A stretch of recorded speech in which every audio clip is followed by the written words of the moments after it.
Bonjour. La conférence s'appelle La fin des marques responsables.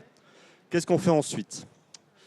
Donc ça se veut un petit peu poil à gratter, mais en tout cas ça se veut amener une réflexion sur vos stratégies d'entreprise et vos stratégies de marque. Alors j'appuie sur le petit truc. Marche pas. Ça marche pas. Si ça marche, ça marche pas. Ça marche pas. C'est bon? Yes. En quelques mots, donc nous on est Pixelis, on a une signature de marque qui s'appelle Branding for Good.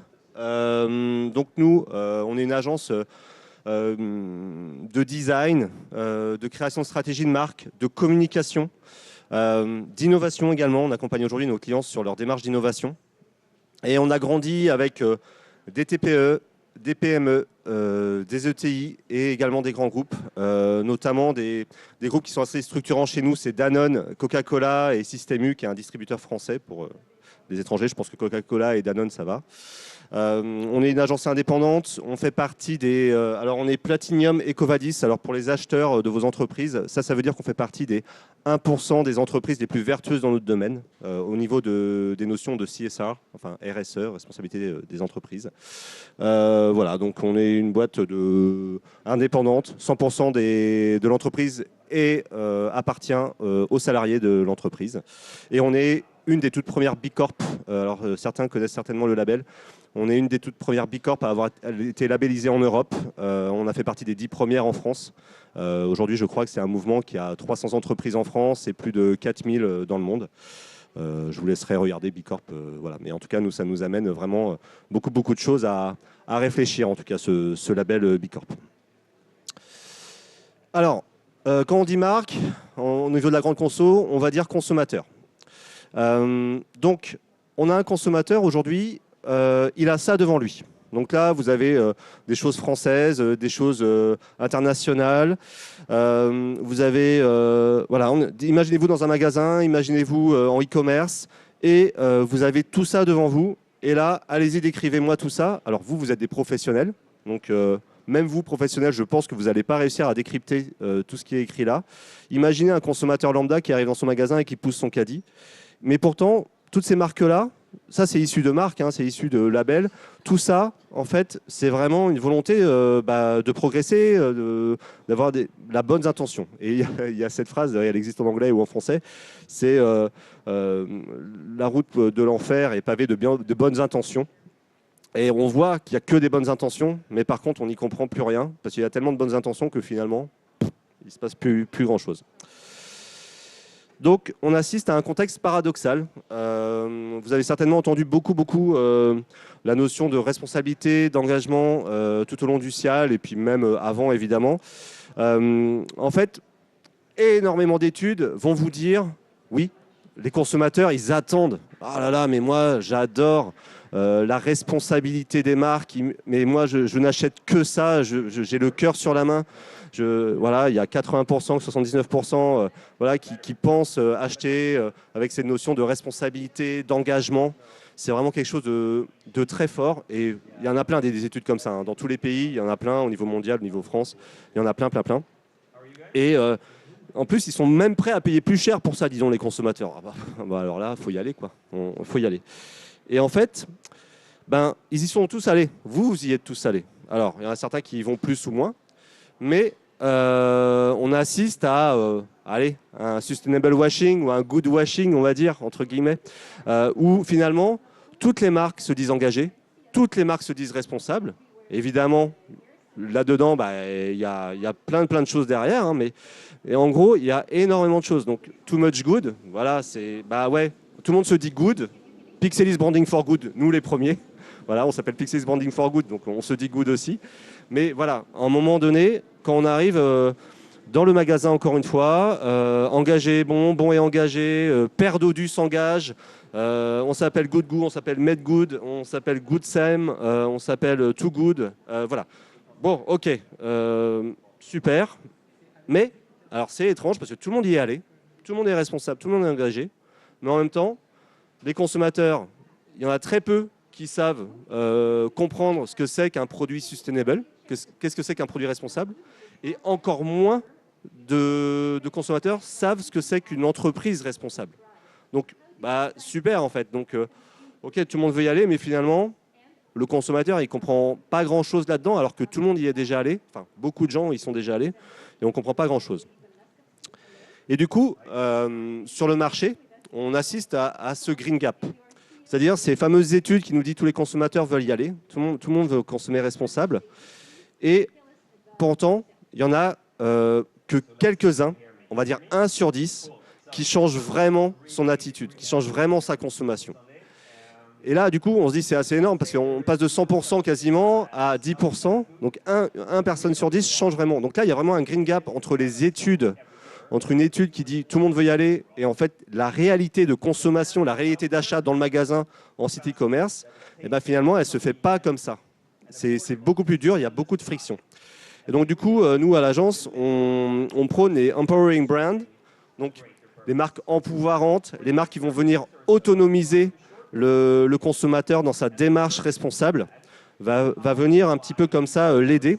Donc, il y a 3 niveaux de l'empowering brands. C'est la marque, elle va aider les consommateurs à devenir autonomes dans sa réflexion sur les engagements des marques.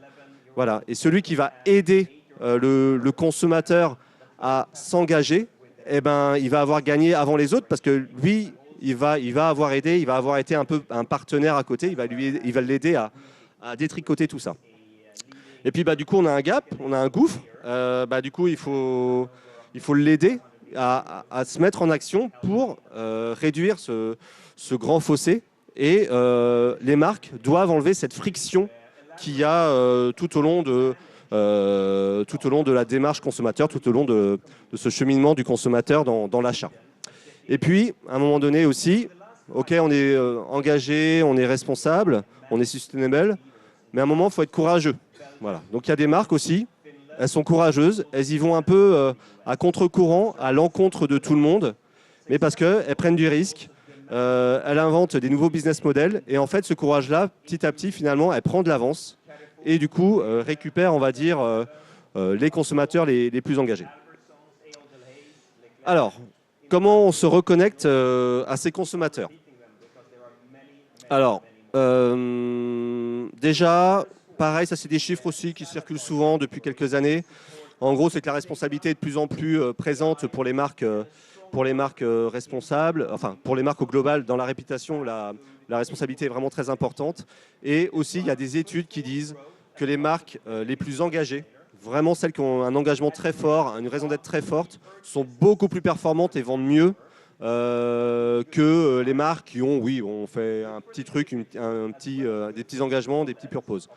J'en veux pour Bicorp, par exemple. Nous, on est une entreprise Bicorp, donc on est en B2B. Hein, mais en tout cas, on voit que les entreprises Bicorp sont assez vertueuses et elles arrivent à plus faire de business que celles qui sont pas Bicorp. Du coup, il y a vraiment une différence entre ces entreprises qui se veulent engager et la réalité du business. Parce qu'on parle bien réalité business hein, aujourd'hui, on ne parle pas philosophie. Alors, il y a une sorte de nouveau contrat moral. Je ne m'attendrai pas là-dessus, mais le plaisir est toujours central. Hein, quand vous allez regarder les études dans le monde, voilà, les innovations, c'est toujours centré sur le plaisir. Évidemment, la santé. La santé, c'est super important aussi. Ces notions-là, vous travaillez tous dessus. L'éthique, ça y est, vous bossez dessus, que ce soit d'un point de vue social, environnemental, vous êtes tous dessus. Et en France, notamment, mais également dans plein d'autres pays, il y a cette montée du local. Et c'est vrai que ça, c'est assez intéressant pour les marques de s'emparer de ces sujets-là. Donc, on a un petit schéma un peu technique, mais en tout cas qui résume bien. Donc, je vais peut-être plus me poser sur ce schéma-là. Si vous êtes des marketeurs ou dans la com, etc., vous connaissez le système de Love Brands. Des gens comme Apple ou Coca-Cola sont des Love Brands. C'est-à-dire qu'il y a cette relation avec le consommateur, mais qui est du domaine de la passion vraiment très forte. Voilà. Et la marque montre aussi à son consommateur qu'elle aime beaucoup. Donc ça, nous en tant qu'agence de branding, des Love Brands, tout le monde veut devenir des Love Brands. Enfin voilà, on a toujours ça dans nos briefs. On veut être une Love Brand, on veut être aimé, etc. Et aujourd'hui, on va dire qu'il faut assister à une mise à jour ou à un upgrade de ces Love Brands. Ça, c'était les années, on va dire 2010. Maintenant, les années 2020, on est plutôt dans le empowering brands. Donc, c'est ce que je vous disais tout à l'heure. Donc, en fait, la marque, en gros, elle va avoir un rôle de coach envers les consommateurs. Voilà. Elle va venir l'aider, lui donner des outils. Alors, c'est pas dire, allez, vas-y, ouais, super, consomme, etc. On va voter avec sa carte bleue. Non, c'est pas ça. Je vais t'aider à comprendre comment ça se passe. Rappelez-vous toutes les images qu'on a vues, les logos, etc. Je vais t'aider à mieux appréhender ça, à mieux comprendre ça. Et en expliquant, on va réussir tout de suite à embarquer davantage le consommateur. Et le consommateur, lui, bah, du coup, il va contribuer aussi, parce que aussi la marque, l'entreprise a aussi ses actions. Bah, il faut que le consommateur contribue à ça. Et là, on a un paradigme un peu nouveau qui est avant, en gros, bah, tu m'achètes. Voilà. C'est un peu le côté charity, en fait. Tu m'achètes, tu me donnes du chiffre d'affaires, et moi, je vais reverser un peu de sous à des œuvres ou à des filières ou à des agriculteurs, etc. Là, on a vraiment quelque chose, on a un dialogue sensible entre les marques et les consommateurs. Et après, en fait, il n'y a pas juste ça, c'est la mise en action. Voilà, ça, c'est super important. La mise en action, c'est ce qui est central aujourd'hui sur les marques. On n'est pas genre que sur de la philosophie, on n'est pas que sur des bons sentiments. Toi, consommateur, tu vas rentrer en action, tu le fais là. Et moi, Marc, je te promets aussi que je rentre en action maintenant. Donc vraiment, on est vraiment dans cette notion d'action concrète tout de suite. Et quelque chose de un peu plus long terme aussi. Évidemment, quand vous êtes une entreprise, vous devez avoir un plan d'action un peu plus long terme. Donc vraiment, on est dans cette relation un peu empathique où voilà, on va sentir un petit peu ce que veut chacun. Avant de travailler votre marque, vous connaissez certainement la notion de purpose, de raison d'être. Donc ça, c'est la partie émergée de l'iceberg en fait. Le côté entreprise, votre stratégie d'entreprise, ce côté qui va amener le savoir, la culture, l'impact, va être, on va dire, synthétisé dans une raison d'être et dans des engagements. Et en fait, il y a la partie immergée de l'iceberg qui est la marque en fait. La marque, c'est ça qui va venir en relation avec le consommateur. Et évidemment, le boulot, là, la présentation, elle est sur cette partie immergée de la marque. Je ne vais pas vous dire comment faire votre stratégie d'entreprise, ce n'est pas mon rôle. Mais par contre, la stratégie de marque, elle va vous rendre unique, elle va vous rendre différente, elle va vous rendre attractive. Et on va avoir cette notion d'action, voilà, qui est très important pour la relation avec le consommateur. On quitte le monde de la food exprès. C'est toujours intéressant de faire des pas de côté et de ne pas regarder que son nombril. On a Decathlon, donc une enseigne à dimension mondiale aujourd'hui, qui a son purpose. C'est to be useful to people and their planet. Donc voilà, cette raison d'être qui résonne assez fortement, qu'ils ont encapsulé ça dans quelque chose qu'ils appellent Decathlon Vision. Et ils ont leurs 5 commitments, leurs 5 engagements. Je ne vais pas vous le dire, mais on revoit finalement le petit schéma des 4 où on avait la santé, où on a le local, où on a l'éthique. Voilà, on a tout ça. Mais ce qu'il y a d'intéressant, c'est pas juste de la philosophie, c'est pas juste le cœur sur la main et on promet qu'on va faire ça. Non, il y a des actions. Donc là, par exemple, Decathlon, il y a 2 mois, ils ont sorti leur programme de fidélité auprès des consommateurs. Et tu gagnes des points quand tu achètes. Et évidemment, c'est la petite capsule numéro 1. Tu gagnes des points quand tu achètes un article, 1 euro, c'est 10 points. Et puis, tu gagnes aussi des points. C'est quand tu mets un commentaire sur decathlon.fr, tu vas mettre un commentaire sur les produits, c'est cool, voilà, tu vas gagner. Ce qui est intéressant, c'est qu'il y a 2 autres choses aussi pour gagner des points. C'est tu fais des actions écolo. Donc, c'est-à-dire que Decathlon va organiser par exemple, on va aller ramasser les déchets dans la forêt, sur la plage, etc. Et là, tu vas gagner des points sur ta carte de fidélité Decathlon. Donc du coup, après, tu vas avoir évidemment des réductions. Ou alors aussi, quand tu vas faire du sport, Decathlon, c'est une enseigne de sport.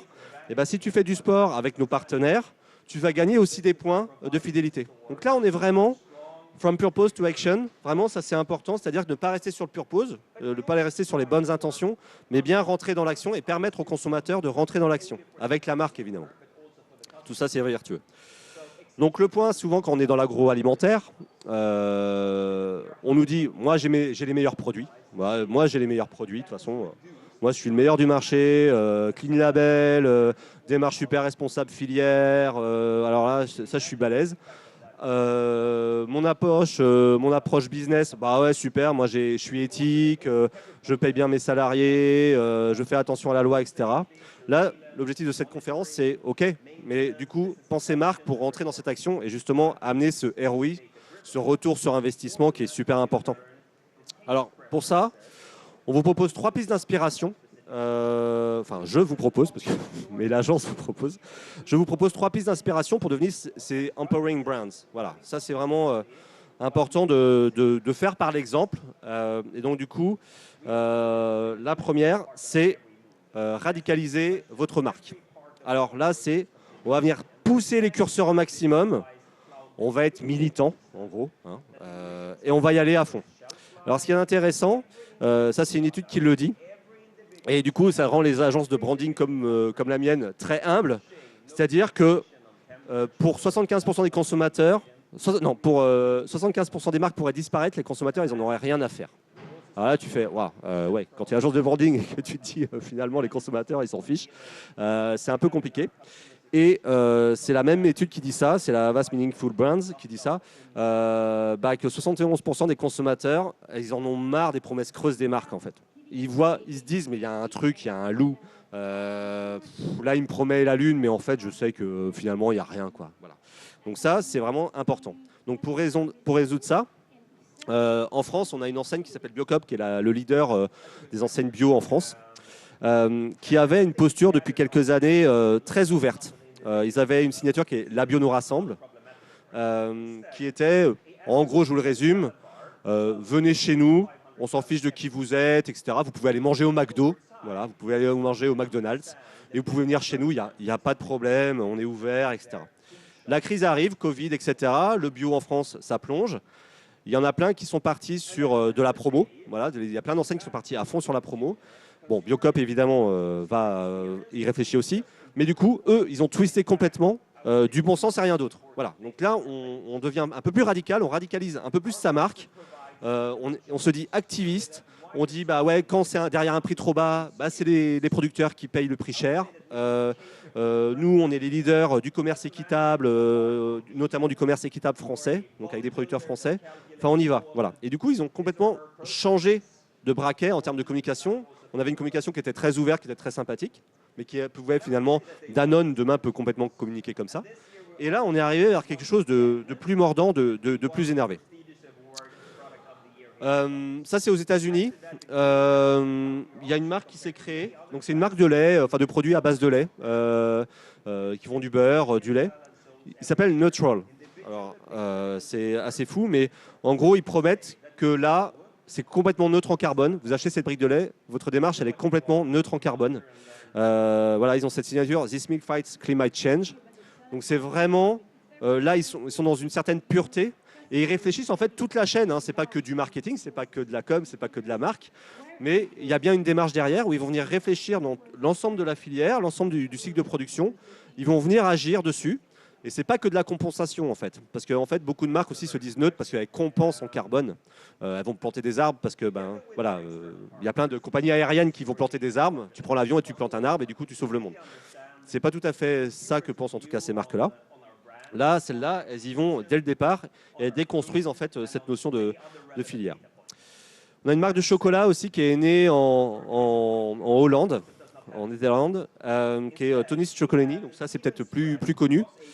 Et en fait, à la base, elle a été fabriquée, elle a été créée par 3 journalistes qui ont visité des plantations de chocolat. Et là, ils ont vu que des enfants travaillaient dans les plantations, qu'il y avait ces modern slavery, donc cet esclavage moderne dans les plantations de chocolat. Et ils ont trouvé ça mais insupportable. Et ils l'ont créé, la marque, il y a maintenant quasiment 20 ans. Donc c'est une marque aujourd'hui qu'on trouve en France, hein, par exemple, hein, qui est au niveau mondial, je pense, aujourd'hui. Et vraiment, encore, leur essence de marque, c'est pas... Évidemment, le chocolat est excellent. Hein, ça, c'est pas la question, encore une fois, hein, le produit est excellent. Mais leur vraie mission, c'est avoir 100% de chocolat sans esclavage. Alors ça peut paraître super fort, mais en fait, ce qui est intéressant, c'est que quand on est super engagé comme ça, on a d'autres marques qui disent bah ouais, bah moi ça me parle. Et on a des glaces qui s'appellent Ben & Jerry's par exemple. Ils ont dit bah ouais, moi Tony's là, je vous ai entendu. Et moi en fait, j'ai envie de réfléchir à ma filière chocolat avec vous. En fait, j'arrête de réfléchir tout seul dans mon coin et on va créer une coalition de marques, une coalition d'entreprises et on va venir réfléchir à ça parce que moi ce que vous me dites là, ça me fait battre mon cœur. Encore une fois, purpose centrique. Et il y a un petit truc aussi qui est assez rigolo. C'est Nestlé est assez important dans le travail du chocolat. Et donc Nestlé a commencé un peu à prendre la parole sur ces notions d'esclavage dans les plantations de chocolat. Alors, du coup, Tony's, ils ont détourné un peu le packaging de Kit Kat, hein, qui est une marque phare de Nestlé. Je dis super Nestlé, bravo. Par contre, bah, racontez-moi comment vous faites pour garder le même prix en fait de votre chocolat alors qu'il n'y a pas d'esclaves dedans. Enfin, à un moment donné, il faut mieux payer. C'est bizarre en fait. Donc, dites-nous. Voilà. Donc toujours cette besoin de transparence. Donc ça, c'est assez intéressant en termes de marque. Donc là, on a vu des marques, on va dire un peu militantes, un peu au taquet. Donc c'est toujours inspirant évidemment de regarder ce genre de marques. Et on s'aperçoit quand même qu'il y a des marques qui sont un peu entre les deux mondes. Parce qu'en fait, la marque responsable, quelque part, bah, c'est une marque qui est perçue comme très chère. Voilà, une marque responsable, bah, quand on est organique, quand on est bio, quand on est filière, producteur, etc., bah, c'est de l'argent. Et donc, du coup, bah, on est cher. Et donc, du coup, la plupart des consommateurs se disent, bah ouais, ok, moi je veux y aller, en fait, toujours le Green Gap, hein, moi je veux y aller dans ce truc sustainable, mais par contre, bah, moi j'ai pas l'argent, quoi. J'ai pas l'argent, je peux pas y aller, quoi. Et ça, du coup, c'est assez intéressant comme insight. Et ce qu'il y a d'intéressant, c'est qu'aujourd'hui, donc vous avez sur la gauche des marques, je pense que la plupart vous les connaissez, les chaînes, etc., qui sont vraiment dans une surconsommation au taquet, décomplexée. Voilà, on va acheter des t-shirts à 1 euro, on va les recevoir à la maison, et puis on va les renvoyer, et puis on va le porter qu'une fois ou même pas. Enfin, voilà, on a ces marques-là qui sont là-dessus, et très bien. Voilà, elles sont alignées là-dessus, et c'est très bien. Voilà, je ne vais pas juger plus que ça. Et puis on a les marques à droite, qui sont un peu ces marques militantes qu'on a vues dans la première partie, qui sont, bah, on retrouve Biocop notamment, qui sont un peu ces côtés, j'amène du sens à ma consommation, j'y vais à fond. Voilà, j'ai réfléchi et j'offre les choses aux consommateurs. Et en fait, on a un peu le chaînon manquant, qui sont des marques aujourd'hui qui vraiment émergent beaucoup. Et là, on peut retrouver notamment Decathlon qui disent, bah, en fait, on peut être éthique et accessible. Et ça, l'accessibilité est super importante quand on parle de démocratisation des démarches responsables. Donc, on peut combiner aujourd'hui, le consommateur, il n'y a aucun souci, on peut combiner éthique et accessible. Évidemment, ça peut paraître contradictoire aujourd'hui, mais en tout cas, les marques que vous avez là, je pense que la plupart connaissent les marques qui sont là. Peut-être pas Le Bon Coin pour ceux qui sont, mais on va dire c'est le Vinted français, Le Bon Coin. Donc, qui prône l'économie du partage, l'économie circulaire. Innocent, qui a cette petite ADN un peu plus anglo-saxon, qui est, on va dire, ce côté, comment dire, en fait, charity, voilà. Donc tu vas faire un petit geste, les petits bonnets tricotés de Innocent, ou ensemble, viens avec nous un week-end, on va aller nettoyer la nature. Voilà, on va faire des petits gestes.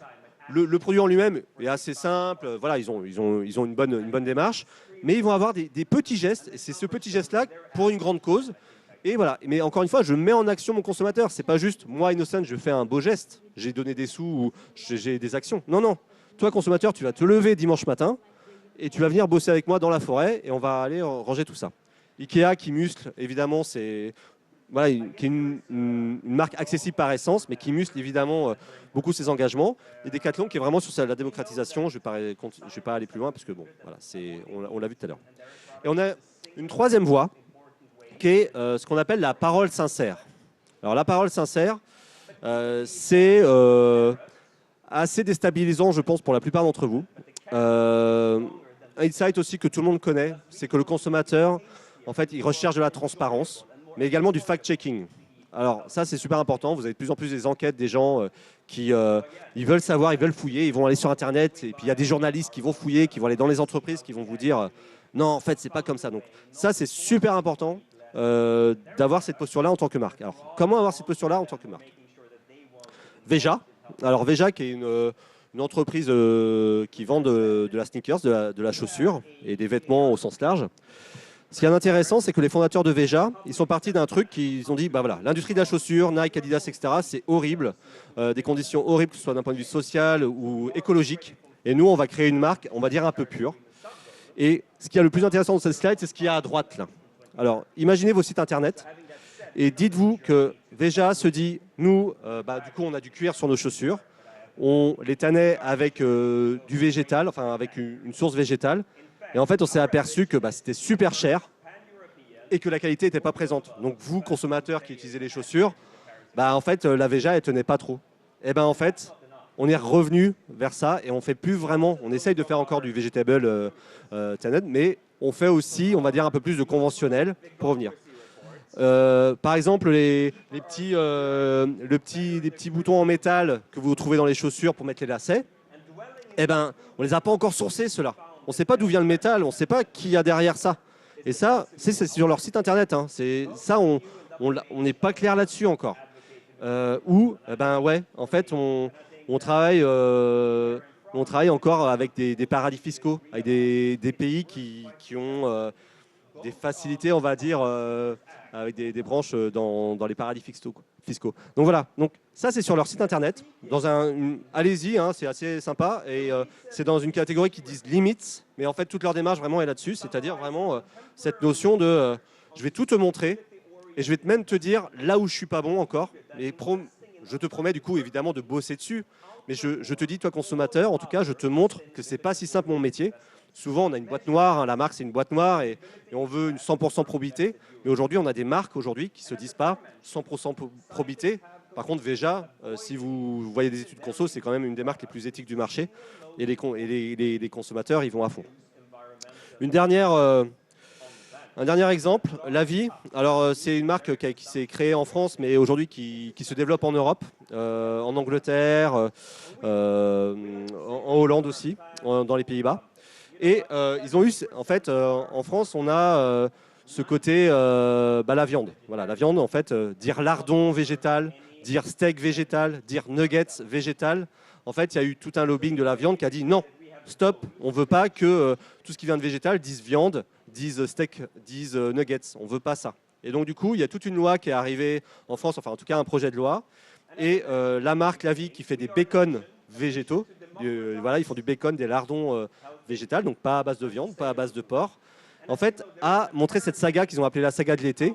Les lobbies, c'est pas la vie. C'est sur leur site internet, ça aussi. Hein. Et du coup, ce qui est intéressant, c'est que pendant 2-3 mois, en fait, ils ont alimenté ce fil-là et leur combat contre les lobbies. Et en plus, ils ont gagné. C'est-à-dire qu'en France, maintenant, tu as le droit de dire lardons végétaux, bacon végétaux. Et la bataille n'est pas finie. Hein. Je pense que s'il y a des gens de la viande ici, ça énerve beaucoup. C'est un sujet qui énerve beaucoup. Et en fait, pour aller très loin dans la transparence, vous pouvez même télécharger le jugement du Conseil d'État français qui dit oui, nous on est pour. Voilà, vous allez sur le site internet, vous pouvez télécharger un truc d'État. Enfin voilà, un truc complètement obscur, incompréhensible par le consommateur moyen. Mais il y a toujours cette notion de fact-checking, de transparence. Voilà, et ils y vont aussi avec fun, c'est-à-dire que voilà, quand il y allait au Conseil d'État, le boss de La Vie, il y allait en costume rose. Voilà, le rose cochon, voilà, et le rose aussi de sa marque évidemment. Donc voilà, donc les empowering brands aujourd'hui, elles doivent être radicalement alignées sur leurs valeurs. Elles doivent être accélératrices sociétales de la société, de la transformation de la société et la transformation écologique et alimentaire évidemment. Mais voilà, les marques doivent aider à accélérer tout ça. Et puis il y a cette notion aussi d'empathie, on l'a vu. Revenir avec de l'empathie, c'est la génération Covid, hein, donc on a tous été pendant 1 an, 2 ans seuls. Les gens aujourd'hui ont un besoin de dialoguer davantage, de fouiller davantage et voir des humains. Veja et La Vie, on voit des humains derrière, il n'y a pas qu'une marque. On a envie de ça, on a envie de créer ce lien très fort avec les consommateurs et les marques. Voilà, merci.